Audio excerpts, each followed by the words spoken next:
ဦးညီရမယ်ပန်းပေါ်ပေးရမယ်ဘုရားရဲ့အလိုတော်ကိုကြောခိုင်းမိပြီဆိုလို့ရှိရင်တော့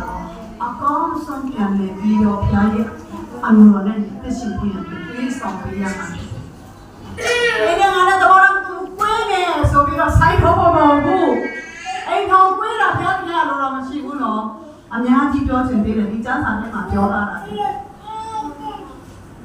အာမင်အဲ့ဒီတော့ကြောင့်မလို့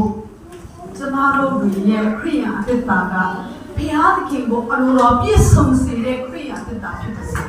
အာမင်ဟာလေလုယာအာမင်နောက်တစ်သက်ပဲပြောင်းလဲပြီးတော့ခရိယာဖြစ်ခြင်းမဟုတ်ဘဲနဲ့အသက်တာနဲ့လုံဆောင်ခြင်းကသင်ဟာခရိယာဖြစ်တယ်ဆိုတော့တဲ့အိမ်ထောင်သားစုပြုစုတဲ့နေရာမှာထင်ရှားပါစေအာမင်အာမင်စေသာသမီတွေ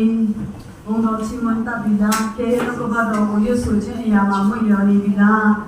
နော်လူငယ်စစ်စင်ဖျားတောင်းသွားဖို့အတွက်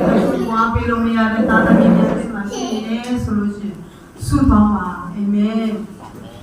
ကျွန်တော်တို့နောက်ဆုံးတော့အချိန်မှာဇာပုနာဝရှိပြီလေကျွန်မဖတ်ချင်တဲ့ဇာပိုင်ကတော့တောတန်ချာအခန်းကြီး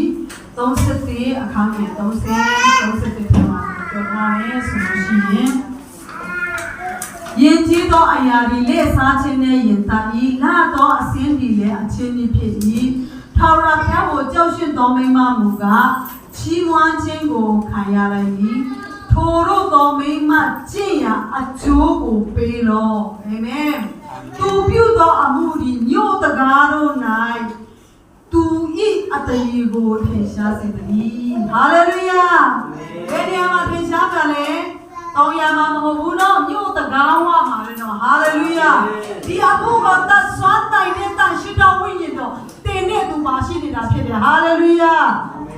ဒီရုပ်ရည်တွေကတော့အသက်ရွယ်နဲ့နေပြောင်းလဲသွားမယ်အိုမင်းသွားမယ်ချစ်စရာကောင်းတဲ့အရာတွေကကလေးတစ်ယောက်ကသွေးတော်နဲ့ပါလာပြီဆိုလို့ရှိရင်ပြောင်းလဲသွားနိုင်လိမ့်မယ်ဒါပေမဲ့ဒီရဲ့စိတ်နှလုံးလာပါခြင်းကအိုမင်းကြီးရောခြင်းမရှိဘူးဟာလေလုယာ